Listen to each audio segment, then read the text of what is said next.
Right, good afternoon and welcome back to the Nippon Budokan in Tokyo. It is day 3 of the World Championships here, and whilst the action is going on a bit behind me, I've just taken time out to sit with Mikka Neuvonen of Finland. He is on our Judo for Peace Commission. It's one of the important programs that is being run by the International Judo Federation, and the best person to talk about really is Nikki. So Nikki, good afternoon. Good afternoon. Tell us a little bit about the background to the program and the history and how the IJF began to roll it out, and then you can go on with what's happening up to date. So as far as the history of the program is concerned, what do you know about it? I should know most of it by now. It was President Visa came up with the idea, and Nicholas Messner from IGF really believed and started working on it on his own for starters. And there's a big need for judo and sport to be the tool for inclusion, to bring people together, to separate differences. And it started, the first real Judo for Peace project was in Burundi in Africa, where different tribes came together on judo. They weren't allowed to go to school together, but with the judo being the common language, they could do that. And since it's been widely, it was very known and it was very liked the way they did it in Burundi, and there's many more countries now applying for the concept. So IGF is in the governing body, and that's why we have IGF logos on the shirts. And every sold item gives money to Judo for Peace directly, and €1 for IGF. So before we come to where you can get those items and how you can order them and everything, let me just go back to this conflict that existed in Burundi. Given this was the start point, there was an internal conflict between the various tribes in Burundi. They were separated by this tribal nature, but the thing where they could come together and that brought them together was judo. I've got that right, yeah? Yes, and I think this is all due to the values of our sport.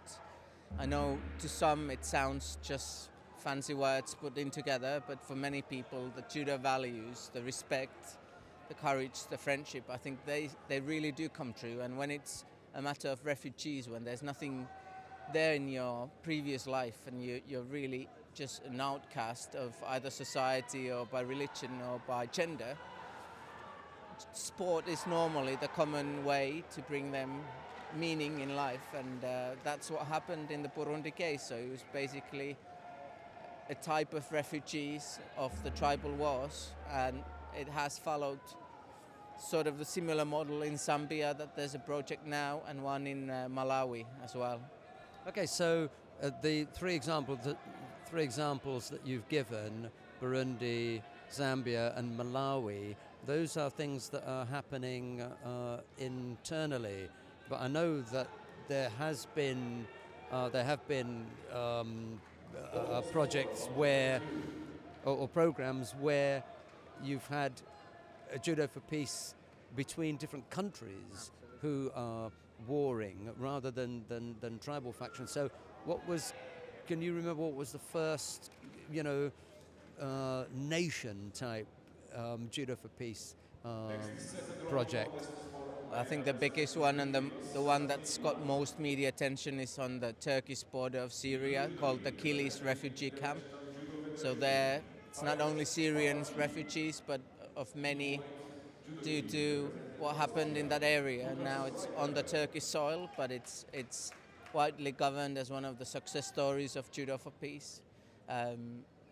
It's just a horrible situation where the people are in, and if there's anything that you can do that gives them meaning in life or any added value, I think that's where sport stands in. Any old imagery of videos from refugee camps, it's people playing football or doing some sort of sports. And I'm really happy that judo is now one of the few sports that's in the forerun here in this really important aspect. I know media coverage is one thing, but when you look at the countries, like here, they come to the stand and they want to explain how meaningful and life altering it has been for them. I think that's the rule. That's where I'm always teared up, and I think that's why I want to do it, and I'm a volunteer doing it. But So, Nikki, what about in one of the sort of biggest hotbeds of difficulty or a flashpoint in somewhere like the Middle East, for example? Is there anything going on there? Because I think people at home would probably be much more aware of something like that than somewhere smaller, like Burundi, or maybe they haven't heard of the Central African countries where I know you've got programs as well. What about somewhere in the Middle East? Is there anything going on there? not currently, but I think that's where we fit in perfectly. It's the reason we do have merchandise and clothes is that we'll have more funds to use new projects in. We want any new concept that Nicholas decides to launch, it has to be sustainable in many ways, one of them financially, and I think money is always an issue, and it doesn't have to be a lot of money. We don't want to do it as a one-off. We want it to be keep going. We want it to be funded later on with sponsors and other sort of subsidiaries. I want to mention someone who I had some involvement with in the past in Judo for Peace, Jan Erik. He was really there quite early on, and I seem to remember something that he had done in Israel with Lebanon and a Palestinian group. Can you remember anything about that, or am I taking you too far out of your comfort zone here? Well, I can't say I'm the expert there, but it was one of the ignition points on how President Visa started to launch the campaign whilst he was still in EGU president. Okay, good. That was you're quite right. Sorry, because we're talking about now things that the International Judo Federation have done, and yes, that's absolutely correct. That's why. Yeah, it was an EJU thing. Yeah, okay. So it's the Norwegian delegation. They have their own word in Norwegian. It's Judo for Peace, Judo for Fred. And they mainly. That's right. Judo for Fred. Yeah. That's right. Okay, well let's stick with what's happening now. And I said that I was going to ask you about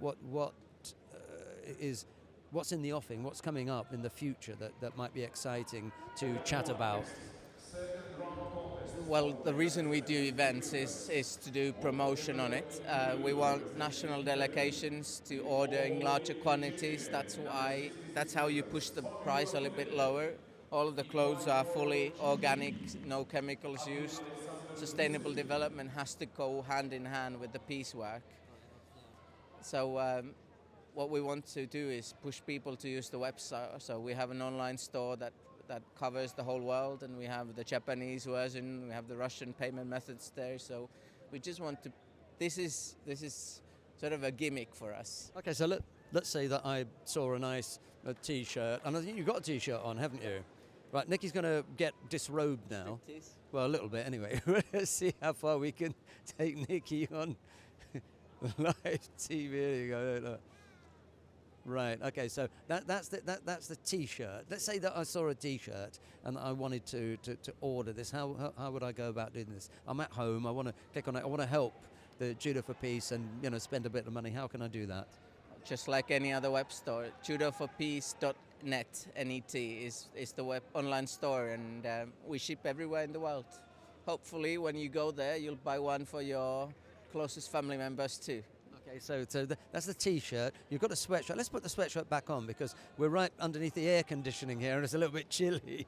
So we've seen a T-shirt, we've seen a sweatshirt. What else have you got at the online store? We'll wait till you put your T-shirt back on. Right, okay. Well, anything from baby bodies to children's wear to hoodies of different, both thicker material and T-shirt material. So we basically have the whole range. We haven't done any trousers yet or shoes, but I mean, that's one thing.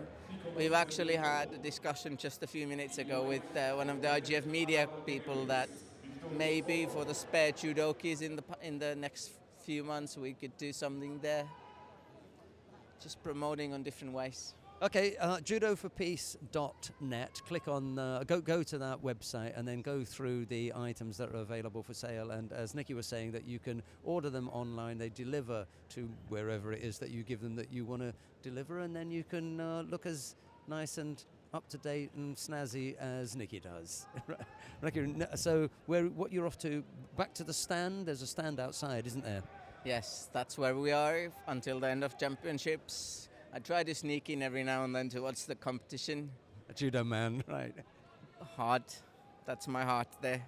Right, we're going to let Nikki get back to the stand and selling more items, and I hope very much that you will support the Judo for Peace project by clicking on that judoforpeace.net. Go to that website and order something. Nikki, thanks very much. Thank you very much.